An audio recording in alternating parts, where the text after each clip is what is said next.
Good evening. I want to welcome everyone tonight for Sliver lecture, and it is my sincere pleasure to introduce our speaker, John McMorrough. As many of you know, our lecture series this spring is highlighting architecture's connections to other disciplines.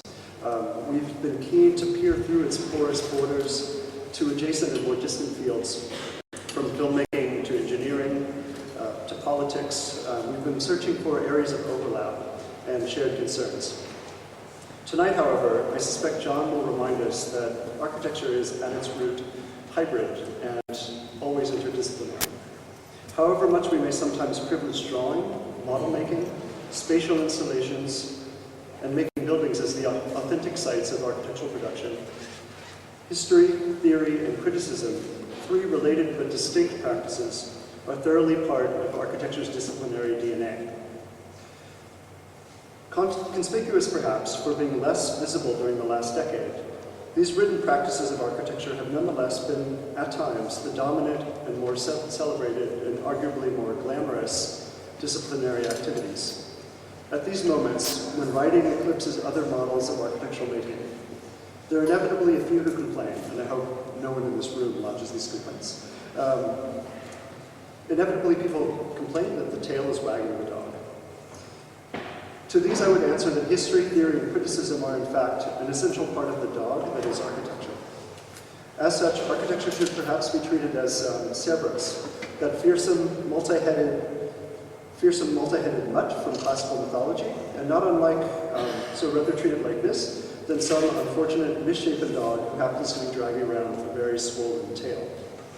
Now obviously if you're a dog with 4 or 5 heads, like Cerberus, it makes the decision of where to go, what to sniff, and what trees to bark up considerably more complicated. And that's, I think, where John McMorrough comes in. John holds a master's in architectural design and a PhD in architectural history from Harvard. There his doctoral research focused on the interplay of commodity, media, and post-war architectural discourse. He is also a founder and principal of the firm Studio Apt, and previously held positions at a number of architectural practices, including OMA in Rotterdam.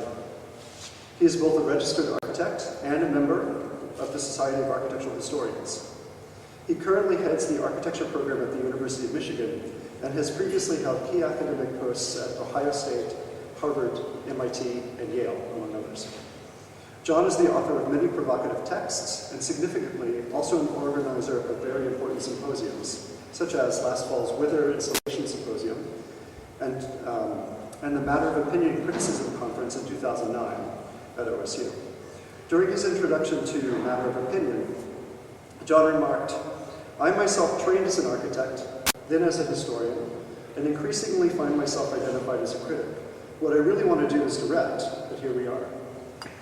While I'm sure this comment elicited a laugh at that time, more than tonight, it also very accurately summarizes John's disciplinary impact. As a director of schools, an educator in the studio, a social organizer through symposiums, an illuminator through his architectural writings, whether the topic is supergraphics, zombies, or the apocalypse. John is certainly someone with a broad and pointed intelligence, experience, and enthusiasm required to direct the architectural conversation. He is, in fact, perhaps one of the few working in the field today who can bring the beloved hydra-headed mongrel that is architecture to heel and turn all of its heads at once so that we can all notice something new. We are very fortunate to have him here tonight to focus our attention on, as promised, one thing after another. Please help me in welcoming John McMorrough.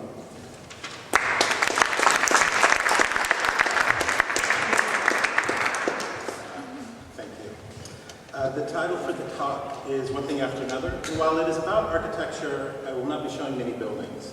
The focus will instead be on the notion of repetition and iteration, and how architecture deals with the issues of multiplicity and organization. But first, some appreciations and some context. I'd like to thank the school for inviting me here tonight to give this lecture. I'd also like the school for inviting me a number of times over the last 4 years to participate in the Urban Strategies program. So my appreciation to Wolf Pricks, who made that possible, but in particular to my 2 colleagues, Rainer Zettel and Andrea Abor, who are fantastic colleagues and actually sounding boards for much of what you'll see tonight.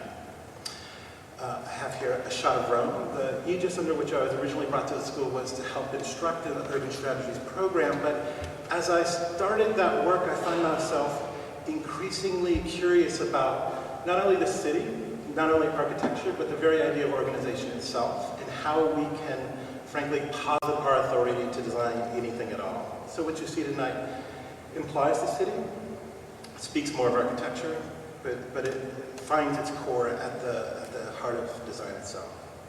The talk itself is divided into 3 parts. The first part looks at how architecture changes and what could be considered consistent amongst the change. The second part looks at some of the more pressing conditions of our current moment.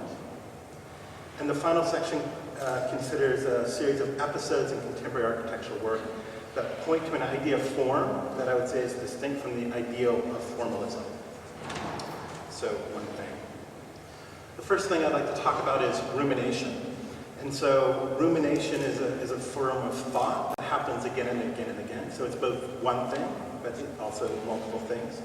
And the 3 things I'm going to present were actually texts that were written during my time here in Vienna. So I'm going to try not to read the text because they've already been published. I'll try to be slightly more extemporaneous, but I have the text in front of me in case things go south.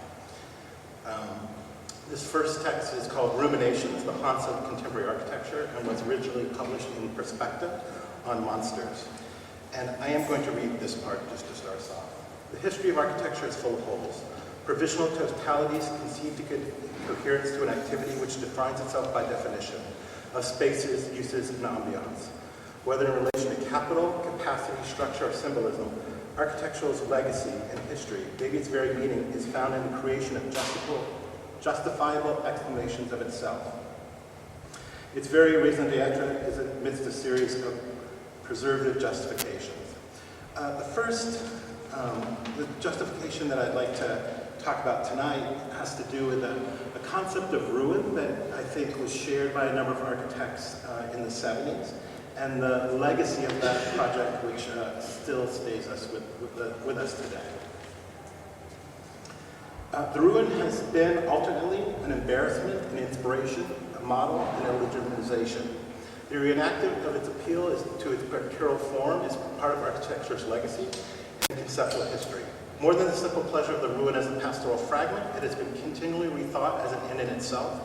Even from its antiquarian origins, it has been a persistent figure in architectural imagination. Sources of its material and inspiration. Architects in the 70s continued this trajectory by incorporating the image of ruin into their work. The versions ranging from collisions, literal, denoted, and notational, all of which seem to inscribe the failure of architecture into its form, a condition described by the Latin root verb rare, to fail. And so here, these are just 4 examples of practices that were going on in the 70s at this point, seemingly employing the figure of the ruin in different ways. So here, with the best showrooms by site architects, we have what we might call a literal ruin. Or in this example, by Robert Venturi for Benjamin Franklin's house. For the project, they knew where the house was, but what it looked like was unknown. So they create this sort of ghostly apparition of the frame of the house. Or in this case, in some of the 70s and 80s works of Frank Gehry, where the collision of forms and the use of the stud wall, both informed and complete, I think also reflect the kind of deconstructive impulse of the ruin. And then finally, in the work of something like Peter Eisenman's houses, where the transformational process itself, its continual indexing of its own process of formation, leaves a figure. In this state, the house itself was abandoned and ruined, but what I mean more is the transformational process itself was a kind of process of ruination. So if a number of architects looked at pseudomorphifically seemed to be employing the ruin at a certain juncture, the question is, why would they have done it at that point? And here we can entertain, do a little housekeeping,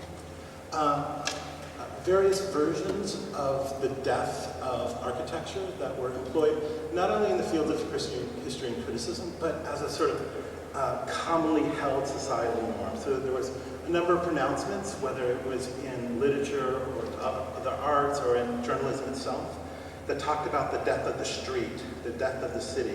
And finally, the death of modern architecture itself. And so in these 4 examples, we can see some of the framework that we can imagine that architects were responding to at this juncture.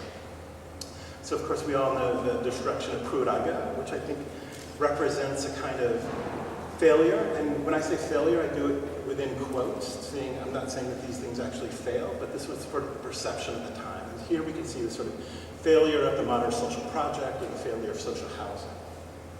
Or in this case, in the Fuller Dome in Toronto, where Buckminster Fuller's dome caught fire because of the nature of the plastic used on its casing, but here we can see it represents a kind of image of the failure of technology.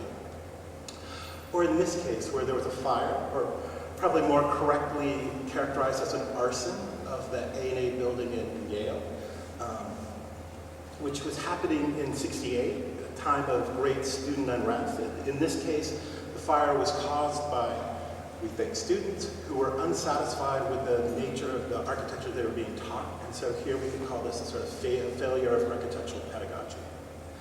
And then finally, this example, which is the destruction of, to make clear the way for, not Rockefeller Center, Madison Square Garden, sorry. This is the destruction of Pennsylvania Station, which was a large Beaux-Arts train station. Made way for what stands now the Madison Square Garden Arena. This we could call the kind of failure of architecture to understand history.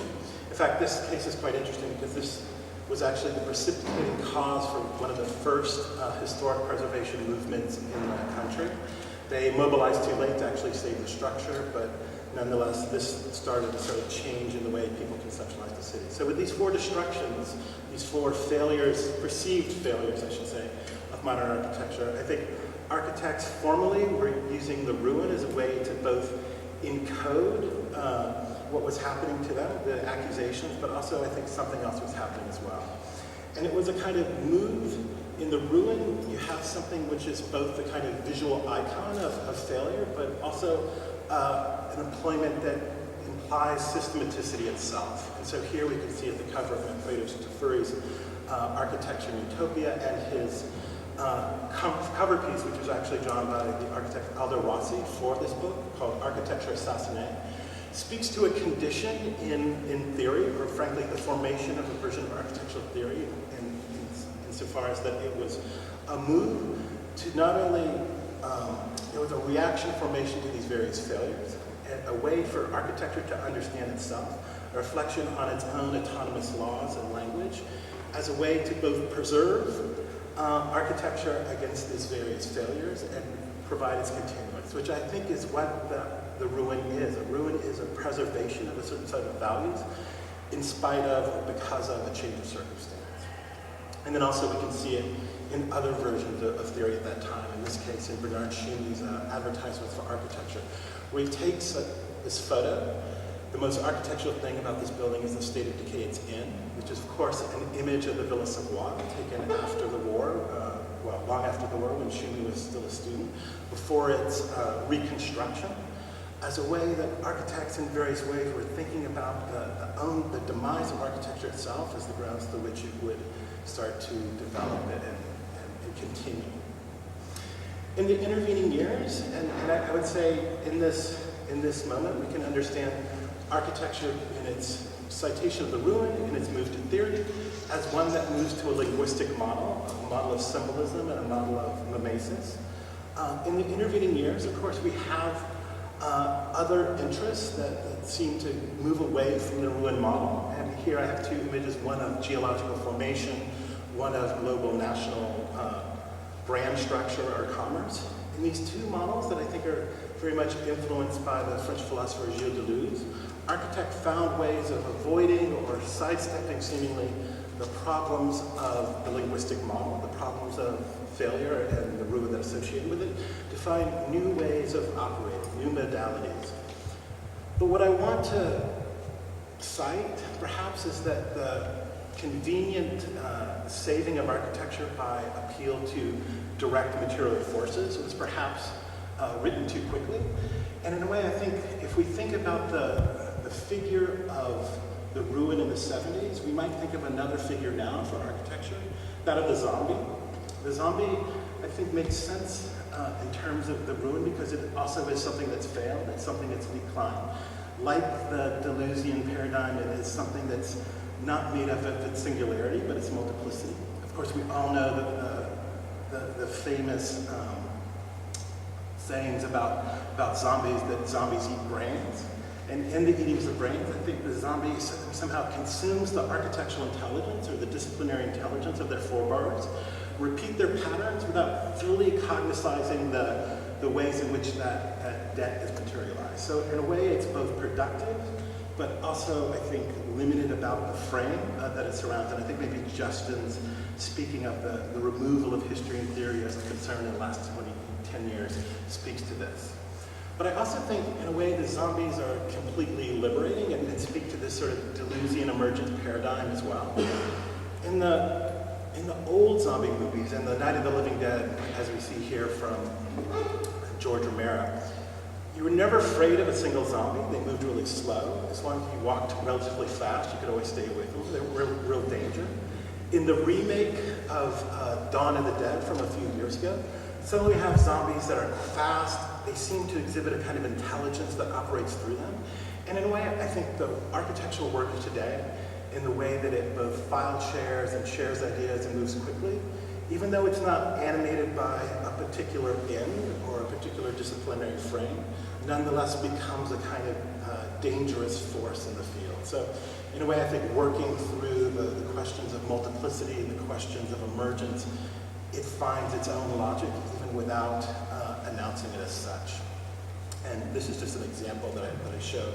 This is an Arinda Lash project for a PS1 entry they did a number of years ago, which I think in a way speaks to this notion of a contextualization in history, because this geodesic structure, this geode structure they have, is really centered on the old disciplinary idea of stereotomy, which is the cutting of rocks to make sure the joints fit well together. So the image of this project, which is about these things coming together, it's quite interesting when you hear the architects talk about it. They talk about the section and the invisibility of the gap lines between these things you'll never see.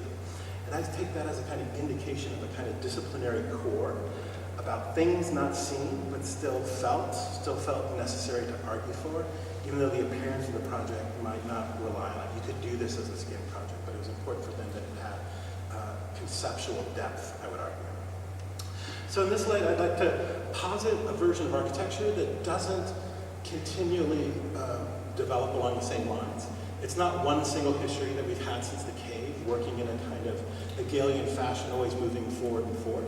But instead, architecture might be understood as a series of deaths, each one with its own ontologies, epistemologies, its own logics, its own formalism, that the thing we call architecture again and again are actually very different things and should be understood as such. After. The next part of this talk is about the apocalypse.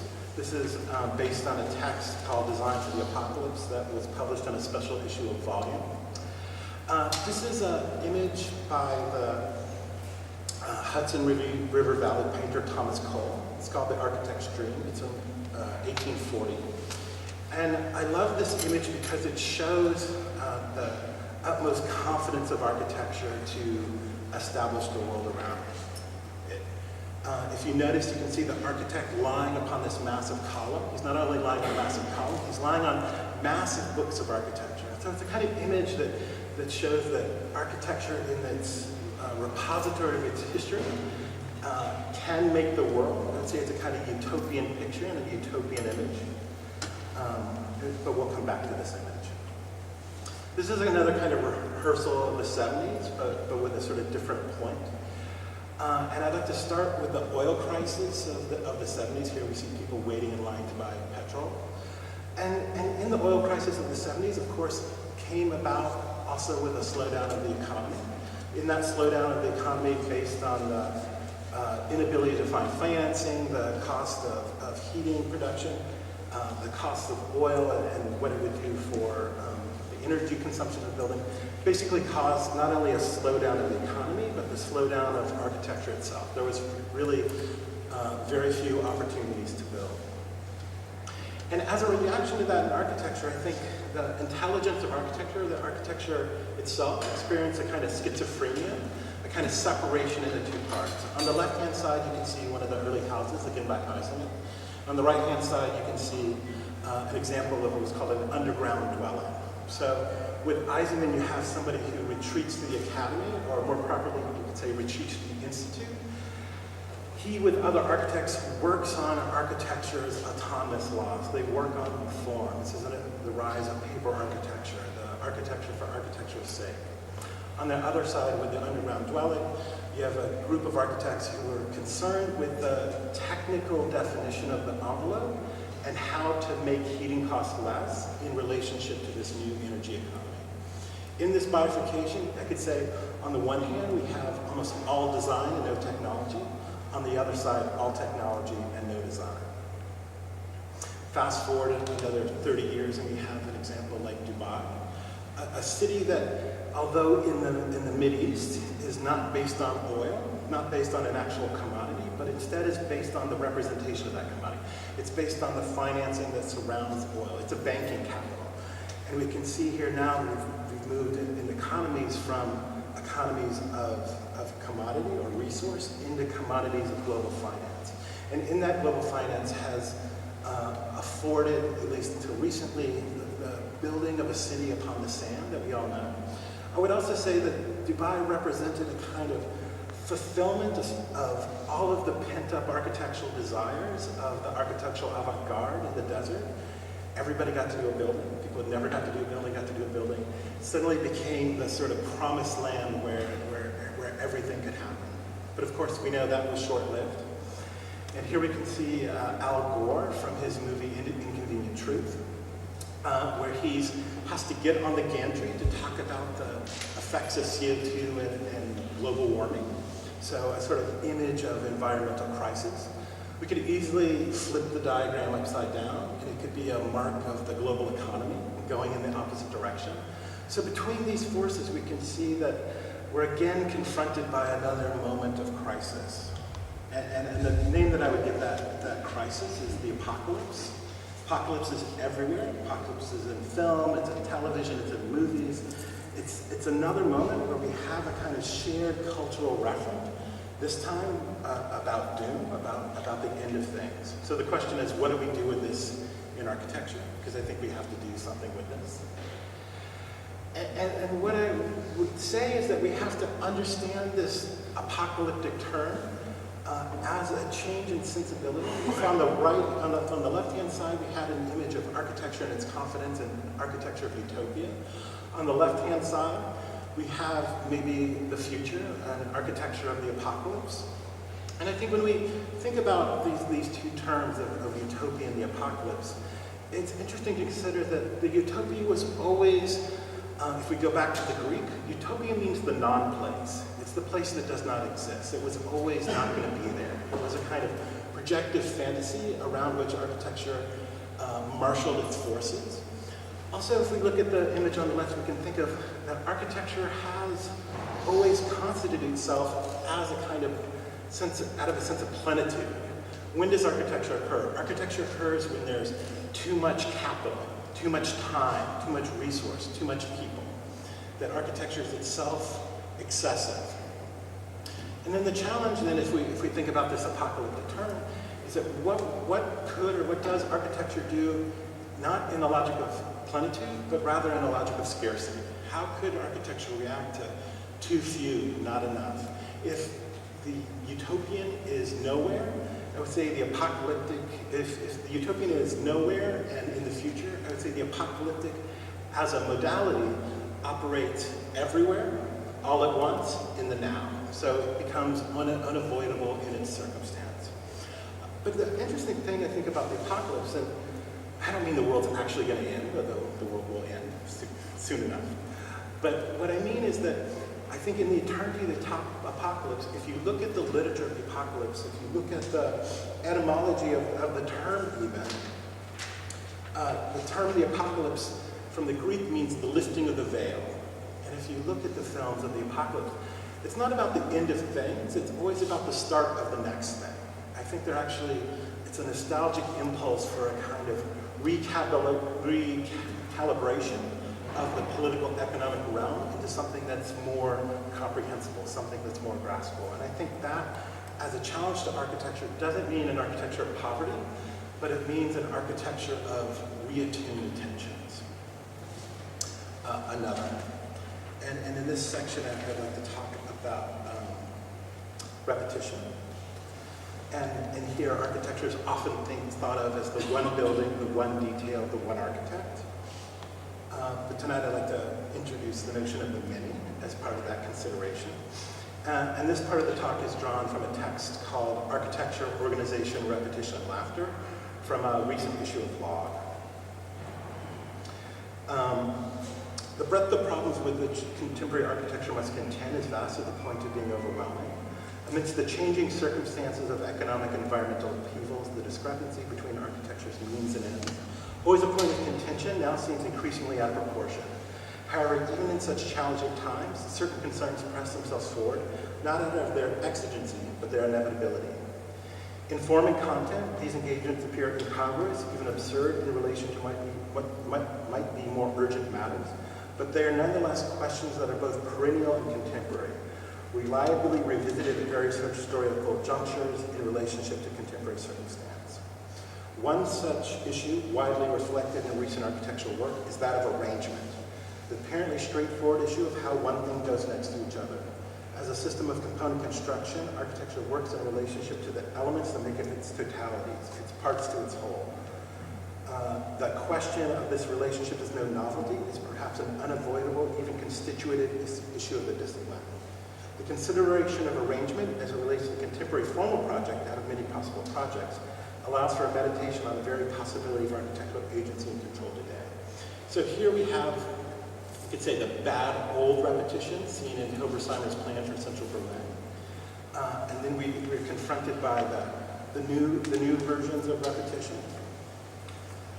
Within recent memory, a great deal of effort has been placed on the avoidance of repetition in favor of life or its image as a model for design. Urban strategies that have dominated the disciplinary imagination of the post-CM period of the last 50 years have also raised questions about how to invoke the city without resorting to the mechanical models of repetition. Vernacular typological variation, mapped urban deformations, collage cities, historical reconstructions have, each in their own way, attempted to avoid the mechanical in the design of the cities by an appeal to a differentiation precipitated either by space, local context, or time, historical development. In recent years, the privileged form of working on this question has less been the city and increasingly the diminished scale of the detail. In the development of post-postmodern, post-collage sensibility, the emphasis of much advanced architectural production has been on the means of articulating part-to-whole relationships that privilege continuity, both in scale from part to whole, and laterally from part to part or whole to whole. The vanguard of this work has been in the area of digital fabrication, most occupied with ways of incremental deformation of a monomaterial logic that can give rise to emergent fields conditions, usually as a wall or another such architectural primitive. So to frame these issues of arrangement, it requires more conceptual qualification. Even the most rudimentary listing of strategies, which have been heretofore evoked, address things that do or do not go next to other, it would be a vast list nonetheless. It would include symmetry, proportion, juxtaposition, superimposition, field condition, and the list goes on and on. In recent tendencies in arrangement evoke another possibility, the comic, as described by Andre Bergson's Laughter, an essay on the meaning of the comic of 1900. For Bergson, it is life's incommensurate fit with the mechanical that is the source of the comic, and with it, laughter is the manifestation of the comic situation. A useful idea in that it deals exactly with the same issues provoked by arrangement, namely the relationship between order and accident. Architecture is further implied by Bergson's model on two key points that he makes. First, that the comic or the laughter is specifically human. Man is the only animal capable of laughter, but is also the source or the object of laughter. There's no such thing as a comedy of nature, not personified by human efforts. And secondly, it is difficult to laugh alone. It is easier to laugh in a crowd, thus establishing the laughter's or the comic's social meaning. The potential of such an approach is exemplified by a recent Tamil film, Ayn Rand, from 2010, by Shankar Shoguman, which shows a Terminator-like robot operating a swarm, a la Agent Smith in the second Matrix movie, to generate a catalog of architectural form effects. I'm just going to show that film. It's a brief film, 5 minutes.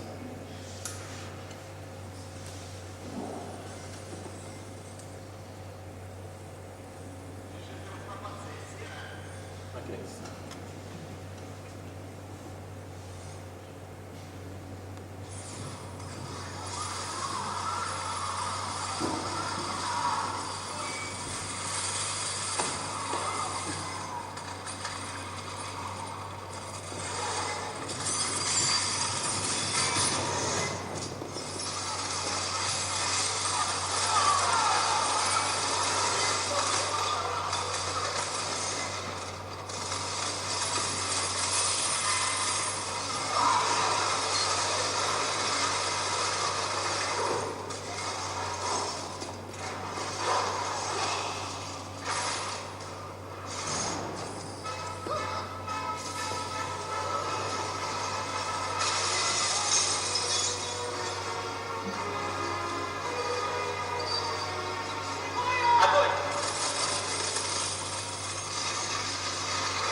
Огонь по основанию!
This film aptly summarizes the issues of how major figures, wholes, can be comprised of minor figures, parts, in a manner in which each is imaginable as a thing. Rather than use the variability of the cellular element to create an emergent formal logic, it uses the same over and over again, representing the apotheosis of the emergent cellular deformation model. The film is architectural in the way the robot is able, through its promulgation, to achieve different form effects. And it relates to the interests of the fabrication project in that rather than variability at the cellular level to make emergent formal logics, there's instead an a priori formal logic constituted out of a series of elements that are all the same, yet in their kinetic potential are able to transform. The example is preposterous, exceeding the realm of the possible, but illustrates a new potential and arrangement through repetition. So these are just, it's able to constitute the sphere, it's able to constitute the wall, it's able to make a column, it's able to make man himself. And so if this is the old project of whole apart, where each part has a unique element to constitute the legible whole, I think one aspect that this trajectory work has avoided, but one could say was perceived concisely to provide alternatives to, is the identifications of wholes or parts. At this juncture, the issue is to rethink again the part-to-whole relationship, working between the ontologies of emergence and collage, developing a component system that renders parts and whole as wholes.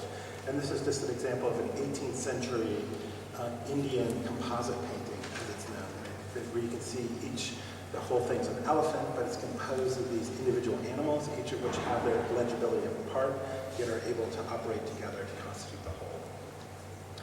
I think in recent work, we can see a number of examples that take on this issue of repetition in various ways. This first project by Hernandez Alonso, who's in the room, Eames's Shares, deals with the issue of repetition by negating, by taking on the Eames lounge chair and performing a formal distortion on it, denying the repetition by variability and variation. In the project, the specific object becomes distorted to such a degree to render Eames's a denial of repetition itself. It's a repetition which denies its repetition. Furthermore, the specific biomorphic allusions to the recumbent lounging figure becomes monster distortions, resulting in a non-anthropomorphic figurality. And this, I think, is similar. In each of these cases that I'm going to show, there's a project that's working on a specific issue of repetition. And then I think there's an analogous occurrence within another form of knowledge. And in this case, I think the whole notion of the avatar, the occupation of another body, as well as the different sets of regulating structures that go with it, is what the Eames's Shares speaks to. Another example of a contemporary project is a film. I'm not going to show this film, called Romance of Systems by the architecture group Moss, Hilary Semple and Michael Meredith, where they film a relatively simple project. They do it through a tracking shot of this model. That's all you get in the movie is just one tracking shot back and forth along the length of this very long project. Happens over the course of the day, so it starts at night, it gets to day, ends at night. As you move through, there's this sort of subscript, which is just about the couple that lives in the house, a couple of architects who have different opinions about the house in which they live. And I think this form of re-representation of the project pulls from the notion of film in the tracking shot, like in the example of Godard's Le Weekend, where the tracking shot through one traffic jam on people's way to their vacations in France becomes a way of using the filmic technique to talk about the repetition of the occurrence of the traffic jam itself in a way that dislocates it from the perspectival view, or rather dislocates it from the embodied presence and puts it rather in terms of a mechanical, I would say, a repetitious format. Another example of a contemporary practice that I think is working on this issue of repetition and arrangement is Jimenez Live from Bureau Spectacular. Jimenez uses the format of manga comics to tell stories about his project. This project in particular, called Babel from 2008, is for a 12-kilometer tall tower for 87 million people, roughly the population of Germany, that's extruded from a plot of Central Park. Sectionally, zoning is established in relationship to various cloud conditions. In envisioning architecture at these scales, which architecture becomes more than a building, more than a megastructure, more than a city, to as yet some unimaginable scale, it sets up the possibility for a condition unprecedented in the environment. And like others in comic, I think what Jimenez is doing is pointing out fantasies of organization. And it's similar to the way comics sometimes will retell stories about itself to explore alternatives that might not conform to the established narrative. So I never knew Spider-Man had 6 arms. He never had 6 arms, but they wanted to tell a story about him. I think Jimenez's work operates using the narrative structure as comic to tell other stories. And finally, this project by Alex Lerner of Sail, the Stadstiegel from the Rotterdam in the Rotterdam Biennale of 2010, I believe 2009, works at the issue of urban aggregation in a means specific to its medium, that is the contiguously spherical nature of the globe. The city is mapped on the globe structure in a spherical format that has neither beginning nor end. And interesting things start to happen in this combination of these two forms of description. Of the city plan, which normally operates through two-dimensional projection, and the globe, which is more often employed in mapping large celestial bodies. The typical heterogeneous geological system of the globe now becomes a uniform cityscape, while the city, usually marked by its definition of center and periphery, becomes an endless system, not by its extension, but by its enfolding.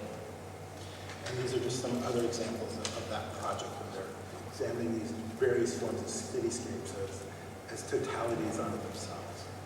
And I think this has a parallel in something like this image, which is an image of what's called the cube Earth hypothesis. So there's no cube Earth, there's no cube planet, but the cubed Earth hypothesis is something that physicists and geologists use as a way to posit what would the gravitational effects be of such a platonic world, the way the different gravities would happen at the different intersections. And here I think in all of these projects, I'm trying to point out that there's a way in which architecture, yes, is concerned with buildings, and yes, is concerned with ideas, and sometimes it's concerned with ideas, makes projects that seem, on the one hand, implausible, and perhaps they are, but they're generative nonetheless on these very basic levels of questions of the discipline, and in this case, I would say arrangement.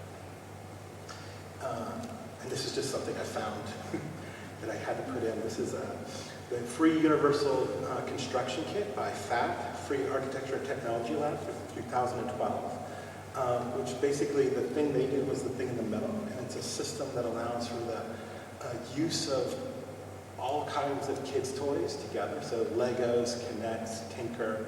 They basically made a system which joined these various discrete systems. And I think this is, in a way, what architecture does in terms of its engagements with its own rule sets, but also with the world at large. It makes these connections and innovations at the level of thinking about the very notion of organization itself. So far in the talk, it's gone fast. So far in the talk, I've talked about this notion of repetition, how architecture changes over time, the notion of repetition and the question of arrangement, various versions of one thing after the other. I'd like to conclude with just a brief consideration of another potential, and that's one thing after another, not in terms of repetition, but in terms of mimesis, in the terms of figurality and imageability. So a different sort of take on that. So what do we see here? This, of course, is the Rorschach blot, used as a diagnostic tool in Freudian analysis. The blot is made by a relatively simple technique. A blot of ink is put on the center of a paper. That paper is folded in half, then spread out to make a symmetrical figure, which in the logic of its creation has no representational value, but it is a figure replete with suggestive qualities. Now, what we make use of those qualities is our interest here. These blots in the analytic or in the therapeutic model would be shown to patients. Patients would then be asked what the blots look like to them. The point I would make about these blots is that it's the invitation to interpretation, is not an evocation of subjectivity, but rather the answer of what it looks like is itself a revelation of the patient's condition. The response is an evocation of a pathology. So then the Rorschach is not an emblem of the possibilities or impossibilities of relativism, but rather the inevitabilities of categorization. So here we see another very different Rorschach. This is a painting by the artist Andy Warhol. Materially, it's paint rather than ink. Dimensionally, it's much larger, 9 feet by 13 feet, on canvas rather than a piece of paper. In the re-origination of Rorschach, Warhol offers us a useful example by which to think about disciplinary effort, particularly in relation to this notion of interdisciplinary. In this case, of course, in painting, but we can also imagine this in architecture as well. What Warhol does is gives us a sort of superior consciousness, a sort of enlightened understanding of the specifics of his own medium to understand the process of this painting. It invokes an exact imagination of the very problematic of repetition and origination, and I would say invokes laughter in the condition of the blob's happenstance, rendered in the mechanics of its delineation. So of course this makes a perfect image for the lecture poster from my school last fall. If I mention my home school, I get to write off this whole thing as a business trip. So this was our lecture series poster from the University of Michigan last fall, where we took Warhol's blob as a way to start to talk about some of these issues of representation. So finally, to conclude, the proposition is as follows. The issues of architecture today can be addressed in the compilation of the terms discussed. Architecture using the organization of repetition to produce laughter.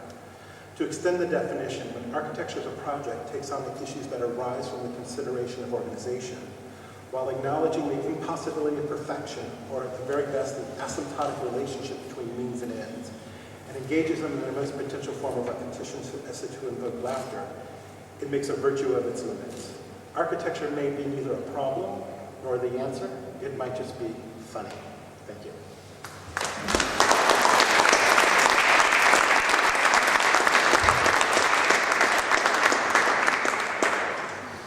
Questions?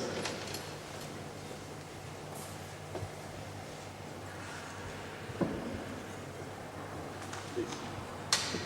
Well, you talked about, the first part of your lecture, you talked about the kind of transformative aspects or transformative qualities of architecture, but would you say that there are certain elements or certain things about architecture that remain constants? And if so, what would they be? No, I think that's a very fair question. As I said before, the talk is composed of these three components that sort of have their origin in the school in a funny way, because I worked on those as I was here.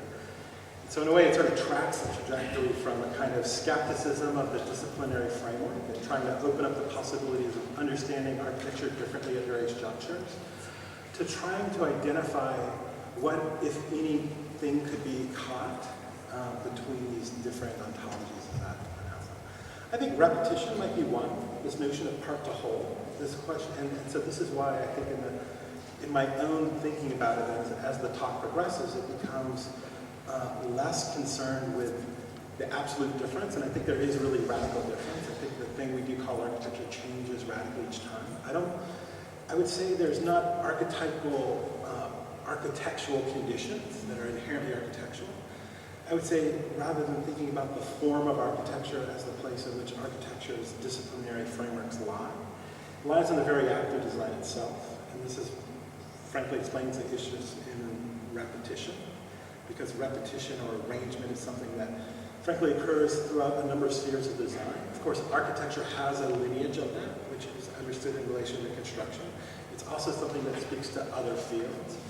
And so I guess my conclusion is that I sort of refute my own premise in a way, but I guess it happens at a scale not circling around the archetypal nature of the wall or even enclosure, but more has to do with the arrangement of information or elements or matter by nature of the design of one thing next to the other.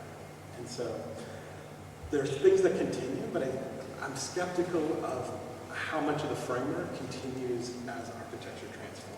And there's that, for a long time, architectural theory was based on the notion of a body. The door is a reflection of our body, we enclose space. I think the effort of the last 30 years has successfully displaced that in a way, not to be post-human about it, but I think it has. And so I think we, as a critic and a historian, as a theorist, I think the trajectory of architecture's development is entirely important. But not because it tells us what to do, but maybe because it tells us what not to do. Good, thank you. Okay. Thank you very much.